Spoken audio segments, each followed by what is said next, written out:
never said there were no negotiations. I never said that. I said, were they talking to Jon Jones? They talked to everybody. Everybody was talked to. Not one word of what I said was not true about the whole Jon Jones thing.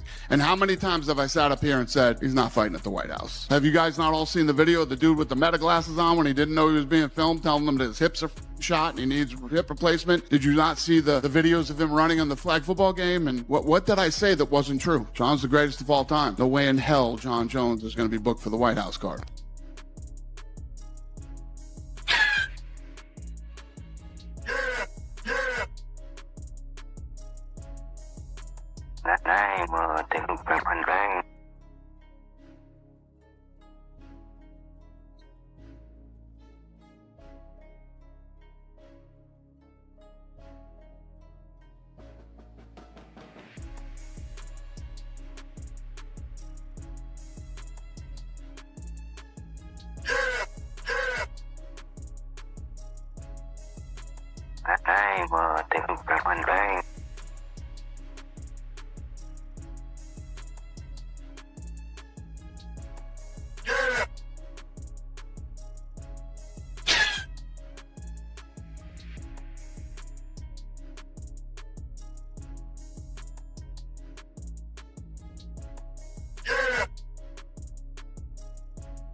I can tell you that Jon Jones at 4:24 p.m.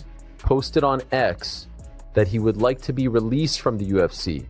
Hey everyone, I wanted to address Dana White's comments from this past weekend because the truth matters to me and the fans. Dana, you were heated about why I'm not on the White House card, but let's clear something up. My team and I were actually negotiating with the UFC for that fight.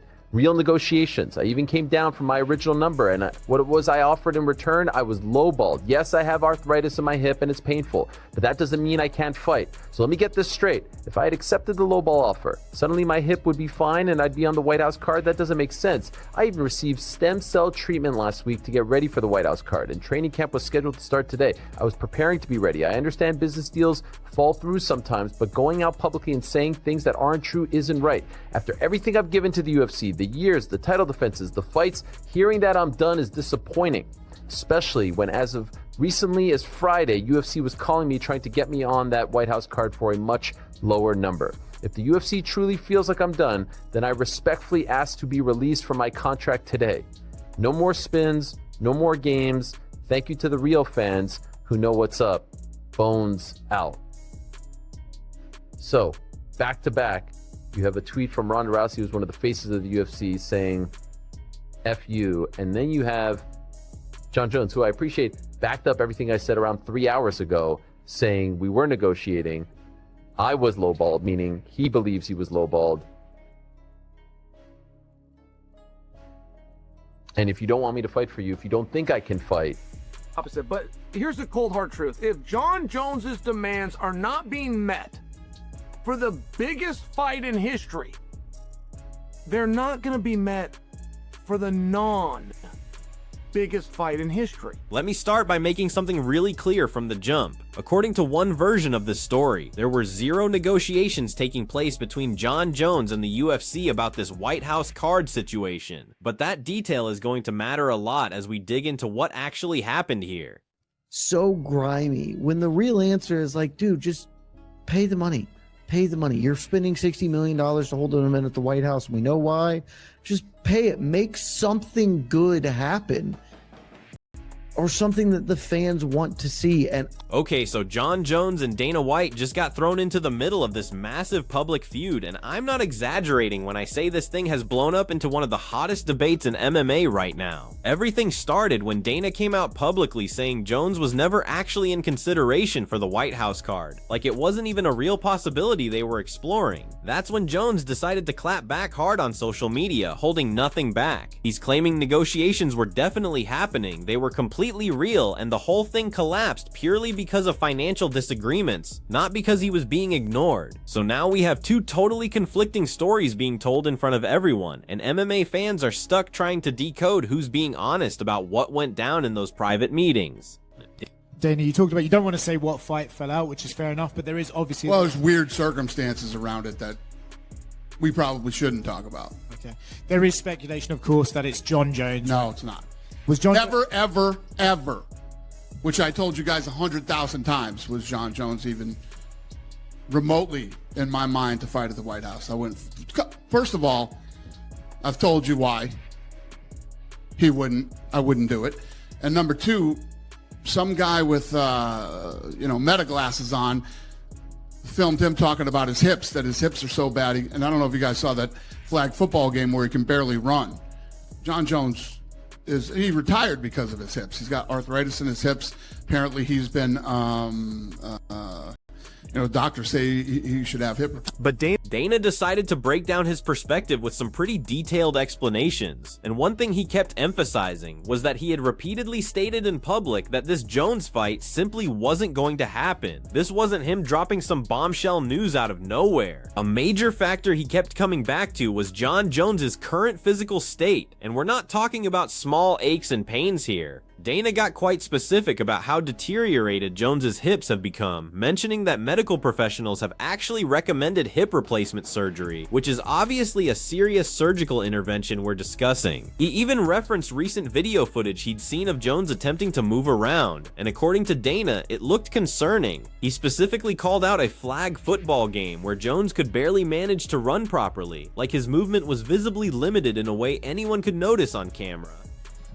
Add that on top of all the other reasons that I wouldn't. The Jon Jones thing is bullshit. Okay. I'm not saying they weren't talking to Jon Jones and that Jon Jones wasn't interested in the fight. And what was even crazier is Jon Jones came out and was like, I'm in negotiations right now for the White House fight, after I had already sent a text to his lawyer saying, never going to happen ever. Is it fair to say then Jon Jones is retired and this is the end of his time? But Dana wasn't finished there. He also emphasized that even while all these health concerns were developing, and while Dana was openly stating the fight wouldn't happen, Jon Jones was still publicly discussing negotiations for the White House fight, which genuinely caught Dana off guard when he became aware of it. Dana revealed that he had already sent a clear message to Jones' legal representation well before any of this went public, and in that communication he was completely direct that the fight would never materialize, thinking he had definitively shut down the possibility. So when he heard Jones talking openly about negotiations and financial discussions, it completely contradicted what was actually occurring behind the scenes from Dana's viewpoint. Given that mismatch combined with all the serious health complications involving Jones' hips that medical professionals were identifying as significant problems, Dana essentially treated the whole situation as if Jones was finished, at least regarding any realistic involvement in this specific event. In his mind, there was nothing to negotiate because the fight was completely off limits.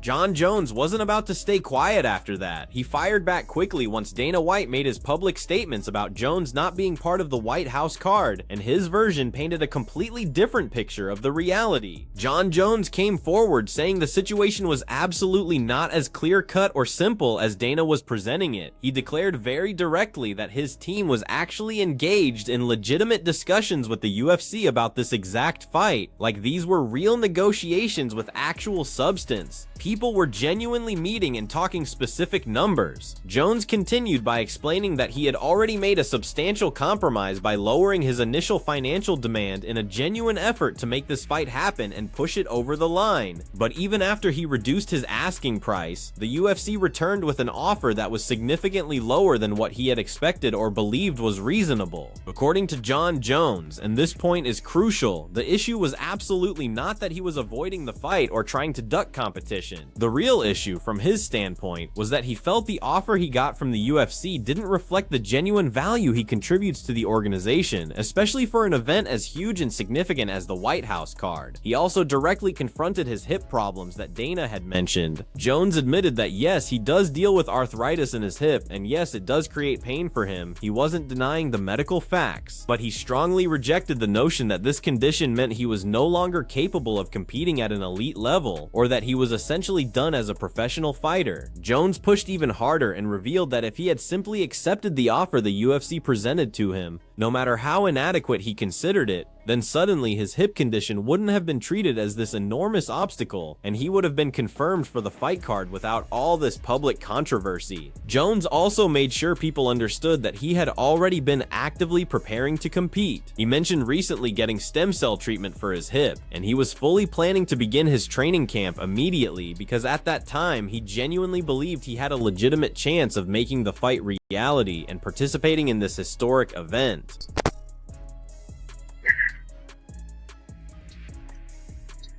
Jones continued and described just how aggravating the whole experience had become for him, particularly when he started hearing people suggest he was basically finished with the UFC, like his career was over. He argued that this storyline made no sense when you examine everything he has genuinely achieved in the organization throughout his career. Jones reminded people that he has been competing in the octagon for years upon years, consistently fighting and defending his championships across different weight divisions in what represents one of the most dominant stretches the sport has ever witnessed. He stated that the concept of him being finished or past his prime wasn't aligned with the actual situation at all, and he found it particularly odd because the UFC was still actively communicating with him and his team right up until he made his public statements. From his viewpoint, if he was truly finished and the organization had moved past him, why were they still making contact? The entire thing just didn't make sense to him, and he felt like the story being promoted publicly didn't align with what was genuinely occurring in private discussions.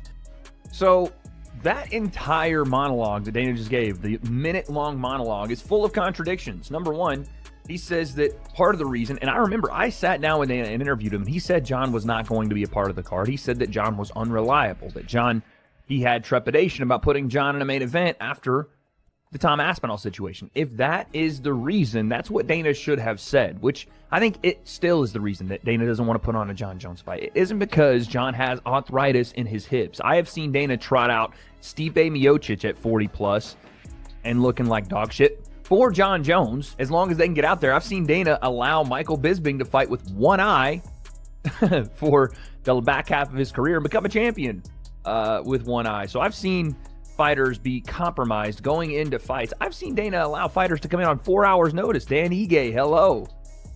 And it isn't anything to do, in my opinion, with this hip arthritis thing. Like, Dana's not like, well, I'm just looking out for Jon and his hip problems. Bullshit. This is clear to me that the reason he didn't want Jon on this card is that he turned down Tom Aspinall, that he turned him down after Jon said he would fight Tom Aspinall for the $30 million that they offered. After Wade Plemons entered the discussion and strongly challenged the idea that Jones' hip injury was legitimately the actual reason this fight didn't materialize, and he brought some pretty valid arguments to the table. He contended that if you examine UFC history, the organization has permitted numerous fighters to compete while managing various injuries or physical restrictions in the past, so this isn't some new policy they're suddenly implementing. So for the UFC to suddenly treat Jones' hip situation as this disqualifying condition that made the fight impossible seemed really suspicious to him, almost like it was being utilized as a convenient justification. From his viewpoint, when you zoom out and examine the larger context, the more probable explanation for why this collapsed is that the relationship between Jones and the UFC had already become quite difficult and tense after the whole Tom Aspinall situation exploded. Plemons suggested that the promotion might simply be exhausted from dealing with negotiations that continuously go back and forth, especially following the earlier public disagreement about whether Jones would even consider fighting Aspinall for a unification match. It's conceivable that behind the scenes there was already some frustration accumulating on the UFC's end. I was lowballed. There we go. Again, we'll keep going through this, but this is what I think it really came down to, is that Dana probably instructed and/or the matchmakers knew that there was only going to be one offer to Jon Jones, based on the fact that Jon had, quote unquote, screwed them over. And to be honest, Jon did with the Tom Aspinall fight. They had an agreement and Jon went back on it. And so they were going to give him a taste of his own medicine. This feels like revenge, right? It feels like Jones publicly responded to all of this and even went so far as requesting his release from his UFC contract. Plemons said that reaction actually made total sense because the fighter obviously felt seriously disrespected by how everything unfolded in public. He noted that Jones explicitly stated negotiations were genuine and occurring, and that he had even reduced his original financial demand to try to meet the UFC halfway, which strongly indicates the fighter was legitimately attempting to make the fight happen and wasn't just being unreasonable. Plemons' overall conclusion from watching this entire mess develop was that the situation really appears like a complete breakdown in trust between both parties, like the relationship has damaged in a way that's going to be difficult to fix. Instead of receiving a clear, direct explanation that everyone can comprehend and accept, fans are now hearing two entirely different versions of the same events, and both parties are maintaining their story. That's precisely why the whole thing has transformed into such a huge controversy surrounding the White House card, because nobody actually knows who to trust or what genuinely happened in those negotiation meetings. You look at that and go, man, that guy's like 37, 38 years old. He had this opponent named Francis who left. Now he's got this opponent named Tom, and we don't even know if Tom will have the belt by then. For Tom to have the belt by 2027 would mean that Tom has to set a heavyweight record for title defenses. Right, all of a sudden it starts to get strange. You didn't have the evidence that Alex Pierre was going to come into the weight class. Because I can now tell you that. I can now give you that clue. Is Jon Jones going to fight again? Well, let me give you a clue. He's not going to fight in 2026. And it's not an opportunity of going, hey, I changed my mind. Look, it's all cool in the gang. We rethought this and I came in a little bit strong and the model is... Chael Sonnen also analyzed a really crucial perspective that many people aren't considering, and that's why simply staying on the sidelines and returning later is not nearly as simple or realistic as some people seem to believe it is. Sonnen highlighted something that's just reality. Jones is already in the final phase of his career. We're discussing a fighter who's approaching 40, and the heavyweight division isn't just going to remain static while he resolves his contract issues and fixes his physical condition. If Jones ends up not competing at all during 2025 and into 2026, which is appearing increasingly likely given how this is developing, then the entire championship landscape could completely transform and look totally different by the time he actually attempts to return to active fighting. Sonnen explained that for someone like Tom Aspinall to still be champion years down the road when Jones potentially comes back would require Aspinall to go through several successful title defenses, which historically is something that rarely occurs quickly or easily in the heavyweight division because that weight class is so unpredictable and chaotic. Beyond all of that, there's the very genuine possibility that the entire target opponent that everyone wants to see Jones face might not even be available anymore. Aspinall could lose the championship, change division, suffer injuries, or any number of scenarios could occur that completely altered the division. White House card. To our knowledge that we've been given, I understand that things are kept, but from our knowledge, that was all that he asked for. He did not come in with some $30 million price tag or something ridiculous, and I imagine there was a little bit of a pain in the ass behind the scenes, but he had still made an ask, and he's doing a number of great things. And a guy that he smoked in 4 minutes got the opportunity. I mean, I could feel for Jon in that spot. But what do you do? I mean, if you had the power, what would you do?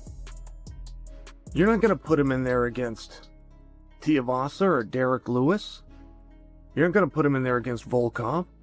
What story are you telling? Where are you going to go? Jon is going to have to fight for a belt. That belt is going to have to be defended against Tom, which was an idea that we had 5 months ago and didn't come to fruition. Sonnen made it obvious that staying out indefinitely is certainly not a realistic strategy if Jones genuinely wants to solidify his legacy at heavyweight. Sonnen also addressed the fact that Jones clearly wanted to participate in the White House event specifically, like that was significant to him. It wasn't just about any fight on any card, and from everything that has been discussed publicly by Jones and his team, it really seems like that specific opportunity, being part of that historic event, was exactly what he was pursuing and trying to negotiate around. But Sonnen explained something that's crucial to grasp, wanting the position on that fight card, and that fight actually coming together in a way that works for everyone involved involved are two completely different challenges. The promotion still needs to create a matchup that makes sense from a narrative perspective, from a financial perspective, and from a competitive perspective for a card that enormous and that historic. When Sonnen examined all the available opponents in the heavyweight division currently and considered what was realistically achievable, he seriously questioned what story the UFC could actually market to fans if Jones were suddenly added to the card at the last minute without a clear, compelling narrative supporting the fight. And now we find out about Jon Jones and the fact that the UFC basically didn't want to pay him anywhere near the amount that could even be considered for this card. We're hearing numbers closer to Conor Benn, which is about $15 million. And Jon Jones, obviously, and his team not even entertaining that. Now, over the last couple of days, Jon Jones has been a little bit public on social media. There was a very strange video yesterday of him in his bedroom just being like, I'm so upset, and then sending out some weird tweets as he does. And then today, him basically putting out this massive tweet and talking about how he basically wants his release from the UFC. He felt like Dana White's comments about him at the post-fight press conference were upsetting to him about the arthritis, the retiring, and all of that. What do you make of where this whole Jon Jones situation ended up? And what is your thoughts on the UFC not really entertaining paying him that kind of money for this Pereira fight? Because there's two things, right? Maybe Jon Jones could have accepted the whatever $15 million and taken this fight. It's a favorable fight for him. It's a massive... Through all of this, Jed Meshew came in and examined the entire situation between Jon Jones and Dana White from a pure financial perspective. And his primary argument that he kept reinforcing was that the monetary aspect of this equation is really where everything completely collapsed. He explained that based on what he's learned from people connected to the situation, the figures being discussed and offered for the fight were nowhere near what Jones anticipated or believed was appropriate for an event of that scale. From what Meshew gathered through his contacts, the offer that was actually presented was somewhere around the $15 million range, which, to be fair, is obviously still massive money for the vast majority of fighters on the roster and would represent a career-high payday for most people. But for someone with the brand recognition, the star power, and the legacy of Jon Jones, who would be headlining what's being promoted as the largest and most historic event the UFC has ever organized, that figure felt surprisingly low compared to the magnitude and significance of the card. Additionally, Meshew said the reaction from Jones and his management team really shouldn't shock anyone who understands how negotiations function at the highest level of the sport. Look, anyone who has seen me talk at all on this show, on MK, on Of course. anywhere I'm fighting, am never going to defend Jon Jones. I'm just simply not. But if your takeaway from this story is anything negative towards Jon Jones, you're putting your angry points in the wrong location, man. Like I actively do not like Jon Jones. That is a thing I've been very forthright with. Mm-hmm. And if I were in Jon Jones's camp, I am not sure I would have made this same determination that Jones and the Cowell brothers and did. But I do not blame him for this determination at all. The blame for this not happening falls squarely on the UFC because they are making $1.1 billion a year. Jon Jones is asking for a small pittance of that. He also highlighted something really fascinating about how this entire story has been presented and framed to the public, and this is where things get somewhat complicated. Meshew acknowledged completely openly that he has criticized Jon Jones numerous times previously in his career for various issues, decisions outside the cage, fighting style choices, whatever. But in this specific situation, after examining all the facts and all the money involved, he genuinely didn't believe the blame should fall primarily on the fighter. The way he views it, and he made this point very clearly, the UFC controls the entire negotiation process because they are the ones determining what they are willing to spend and what the budget is for fighter compensation. When you're discussing a company that is generating well over $1 billion in revenue annually from pay-per-views, gate receipts, sponsorships, international deals, and everything else, Meshew argued that paying a significantly larger purse to the biggest star in the sport for the biggest event they have ever promoted in their entire history should not be treated like some kind of unreasonable or insane demand. From a pure business standpoint, it actually makes complete sense to pay your biggest draw the money that reflects their value when you're putting on your biggest show. It's ludicrous. Like, it is an outright ludicrous thing And it exists because they do not have to. And that's the thing I need to be very clear about, because I'm sure people come in and, you know, carry water for the UFC because, I mean, I've never seen a company on earth with more free PR people than the UFC has. Maybe Elon Musk, who are just going to be like, yeah, I get it. The UFC does not have to pay him this money. I don't care.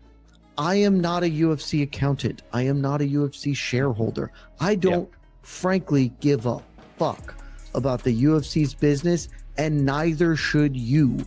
That is not your job. So why do you care? You are a fan of fighting, ostensibly.